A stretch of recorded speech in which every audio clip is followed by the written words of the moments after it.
Tantor Audio, a division of Recorded Books, presents The Thing with Feathers, The Surprising Lives of Birds and What They Reveal About Being Human, by Noah Strycker. Narrated by Boehmer. Introduction. Imagine what might happen if birds studied us. Which human traits would catch their interest? How would they draw conclusions?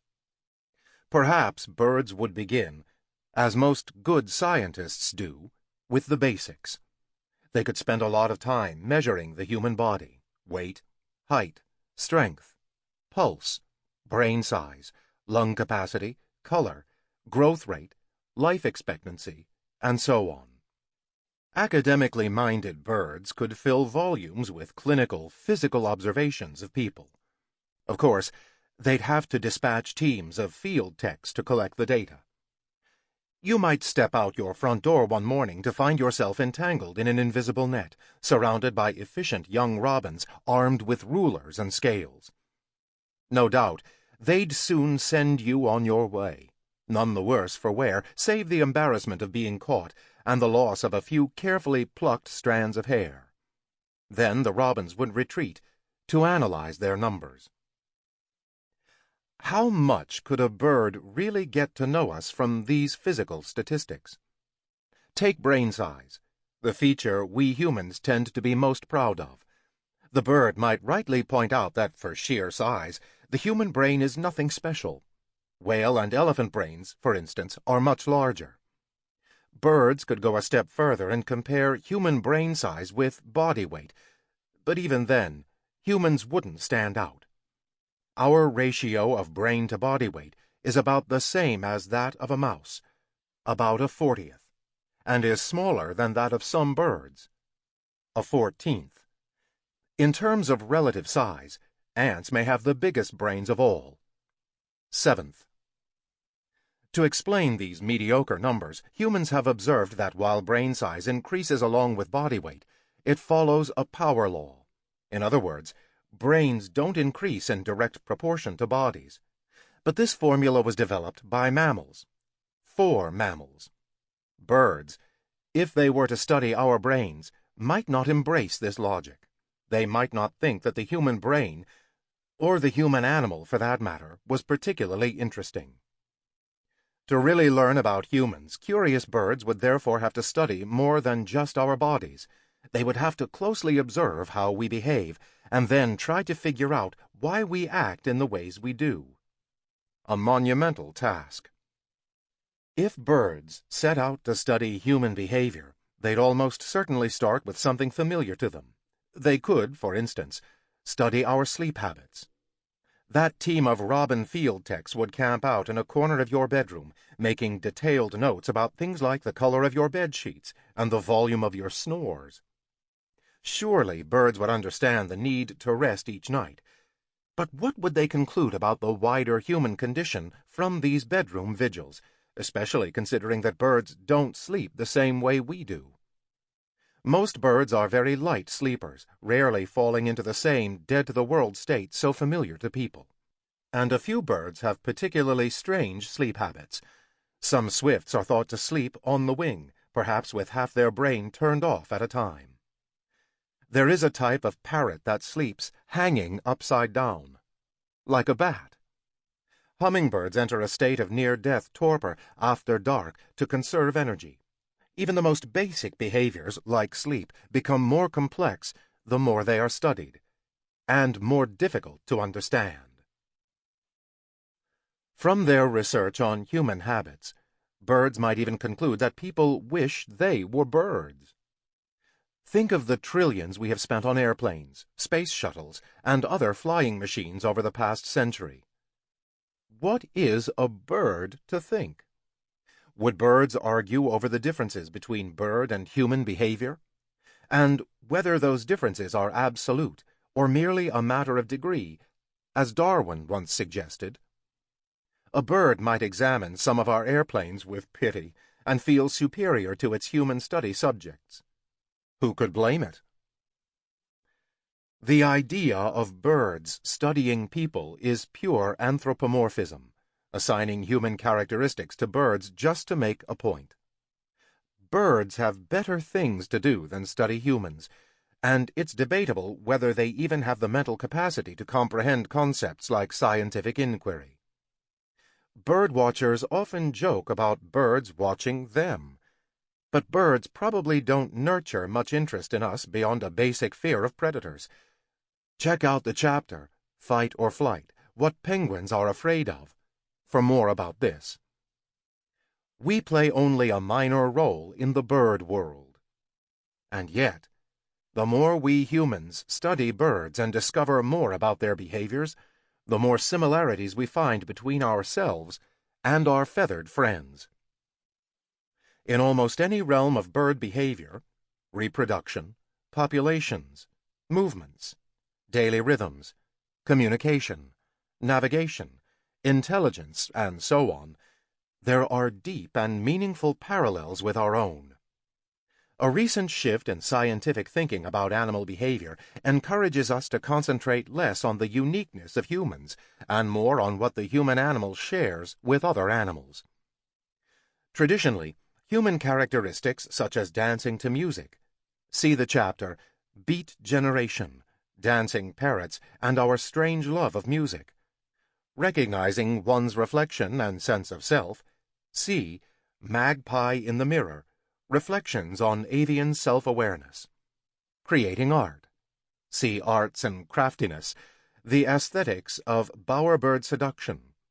And even Love and Romance, see Wandering Hearts, The Tricky Question of Albatross Love, are now recognized in birds. This isn't anthropomorphism at all. Anyone who suggests otherwise is ignoring a large part of what it means to be a bird. Moreover, a wave of neurological research on people indicates that the same behaviors, when expressed in humans, may be more instinctive than many of us realize, the result of eons of natural selection, behaviors that evolved, in other words, because they give us a survival advantage. So the perceived gap between humans and other animals has lately been shrinking at both ends. I have been fortunate to spend much of the past decade in the field, working on hands-on research projects with scientists studying bird behavior.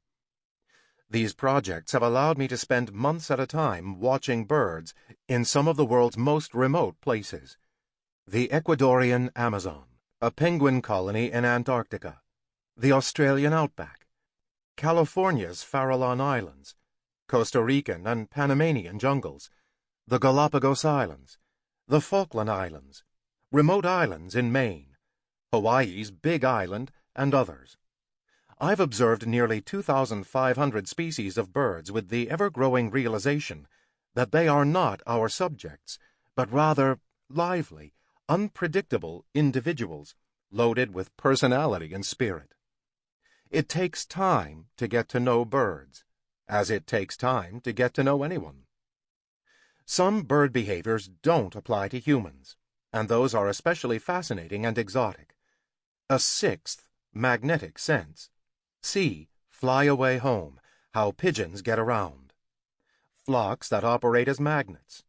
See Spontaneous Order, The Curious Magnetism of Starling Flocks.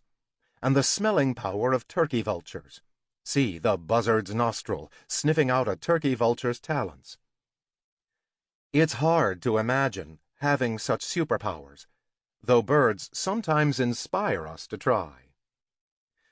But if you look closely enough, many seemingly incredible bird feats have human counterparts, with interesting lessons.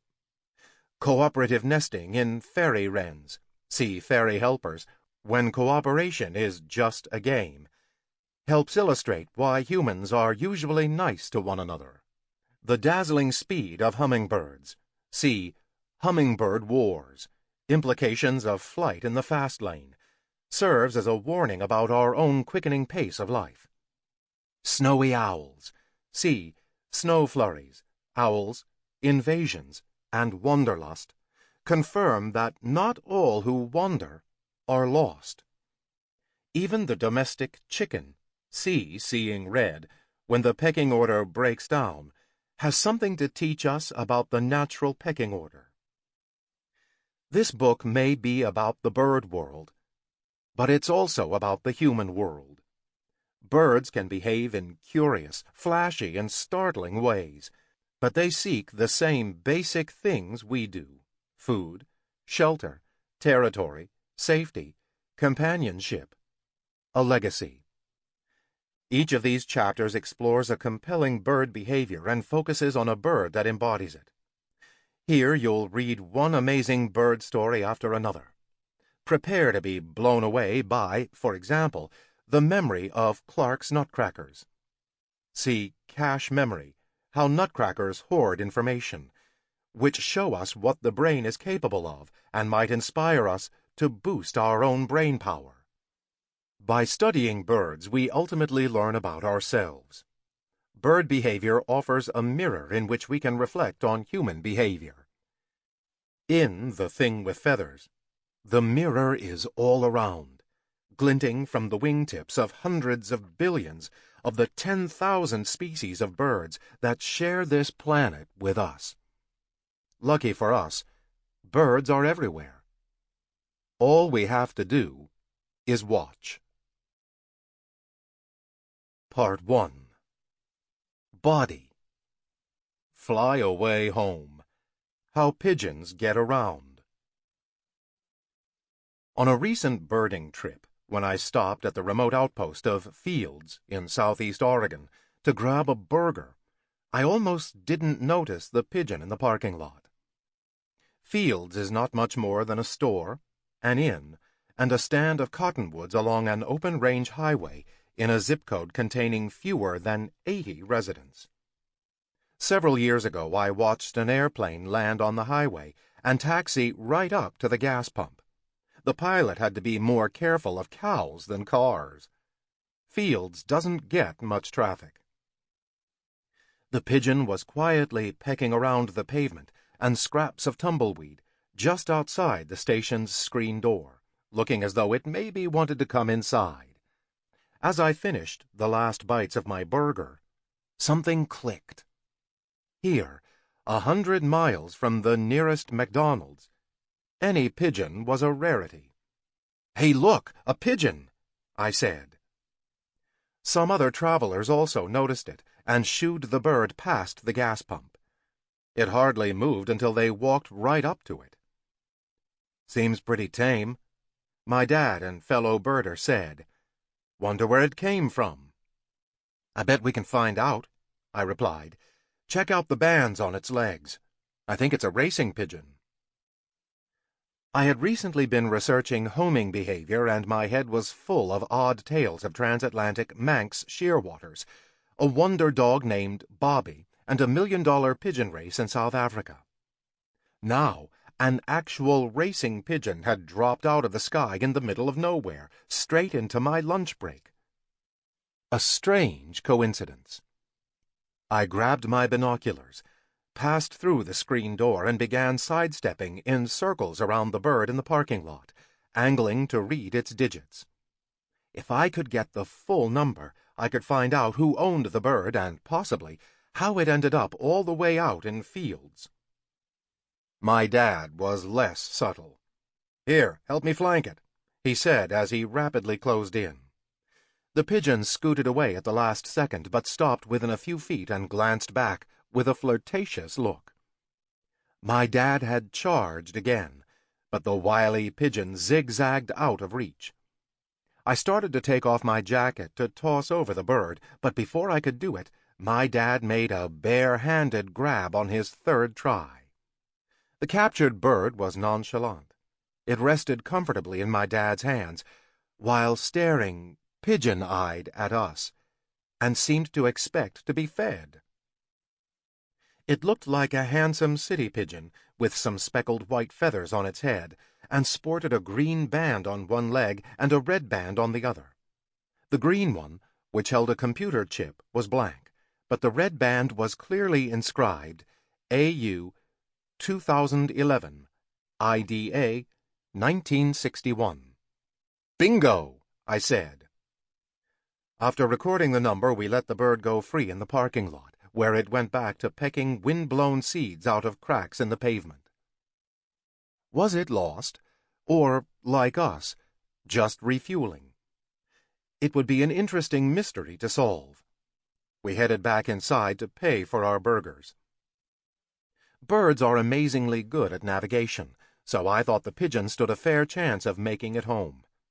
Racing pigeons are deservedly famous for their orienteering skills, but lots of birds have the same ability.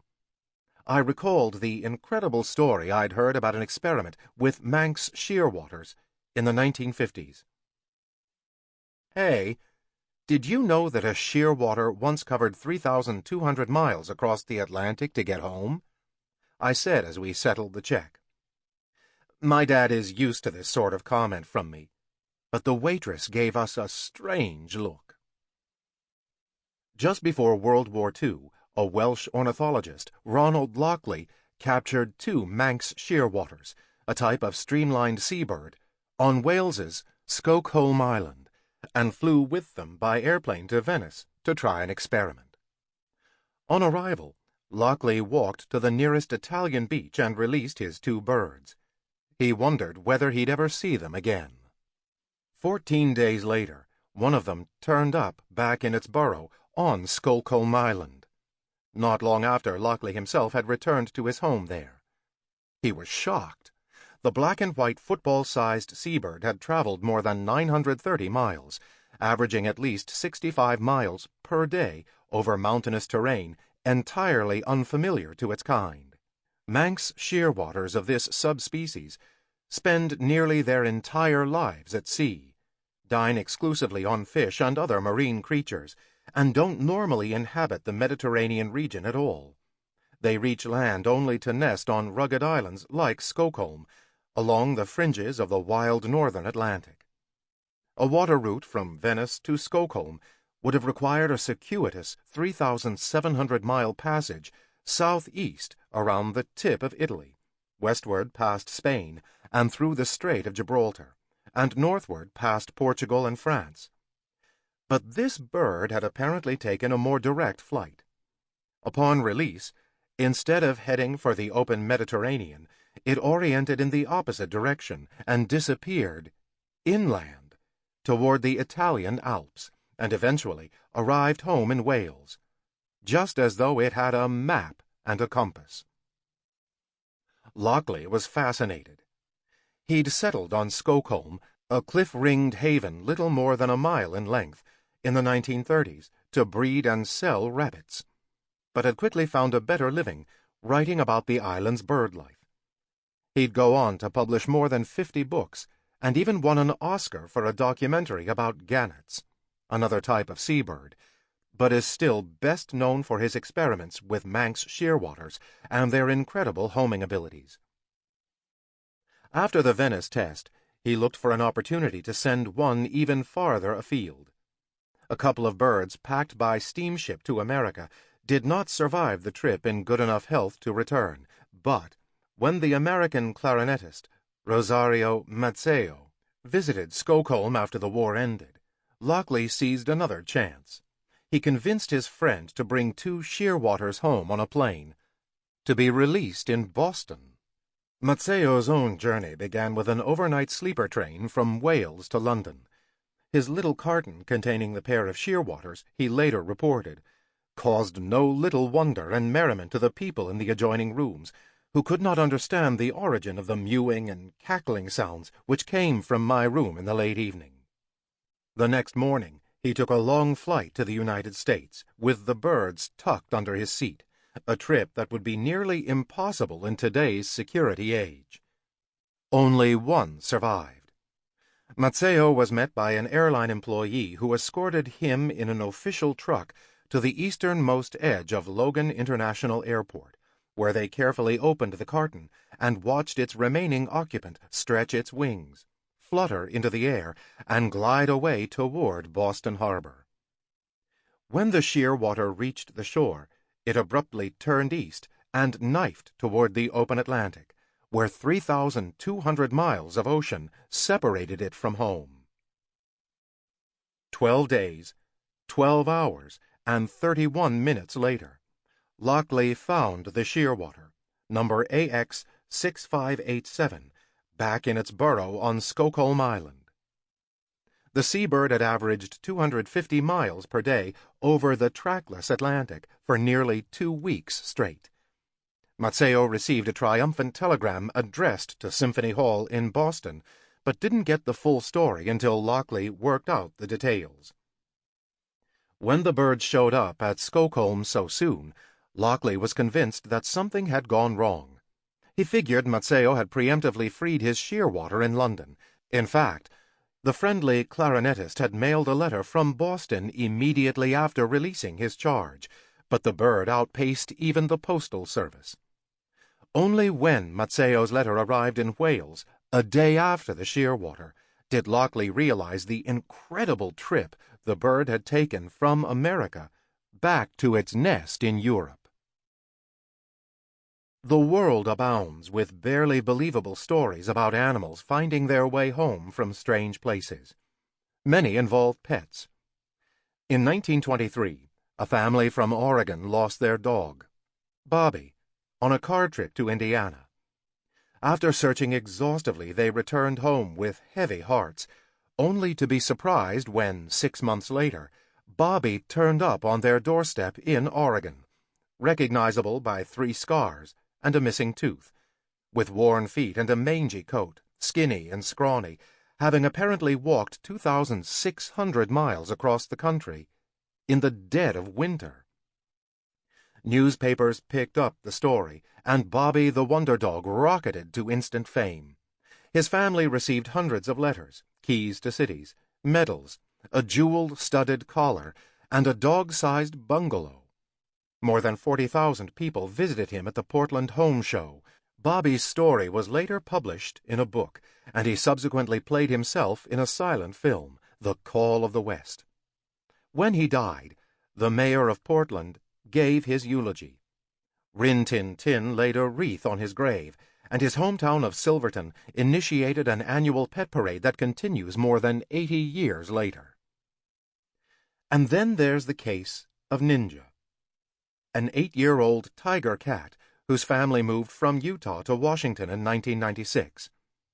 When he was let outside for the first time at his new house in Seattle, Ninja jumped the fence and was never seen again, until more than a year later, when an identical-looking kitty with the same personality and same strange howl turned up at his original house in Utah, looking like he'd just been through the war, according to the neighbor who discovered him. Coincidence?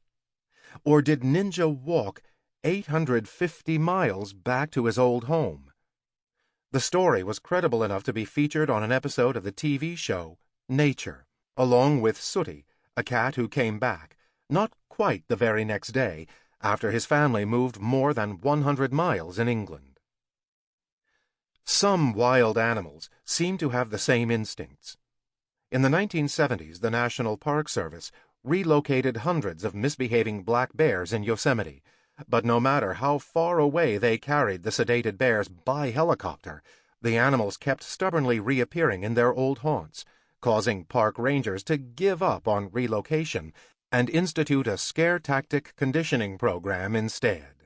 Smallmouth black bass, a fish native to eastern North America, have been shown to return to favorite pools after being dumped far from familiar tributaries within their river system.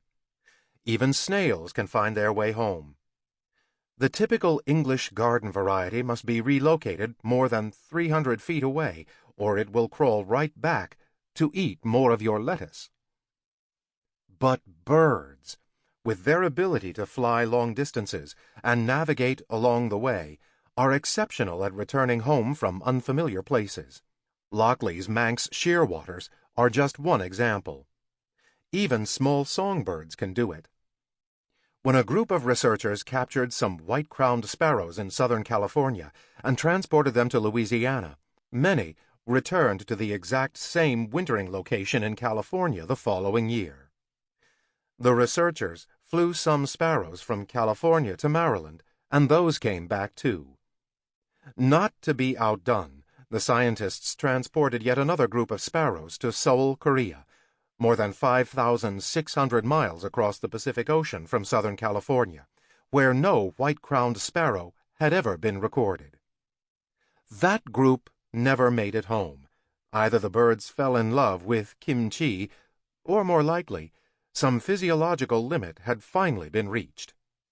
Pigeons are best known for this ability, partly because of the sport of pigeon racing. Routine pigeon races cover 100 or 200 miles, but some official races are longer. In China, there is a race that forces the birds to fly about 1,250 miles, though this distance equates more to survival than fun for the pigeons, making the ethics of this event questionable. And there are anecdotes of pigeons homing successfully from even farther away, on journeys exceeding 2,000 miles. These are incredible feats of navigation, considering the birds have no information about the outward journey before they are stranded, far from home. The homing ability of birds can be positively eerie, which has led generations of researchers and psychologists to wonder whether an ambiguous sixth sense might be involved. In 1898, one Captain Renaud, a French specialist in charge of the military pigeon service, called this the sense of orientation, distinct from sight, hearing, smell, touch, and taste, and attributed it to some organ in the canals of the inner ear.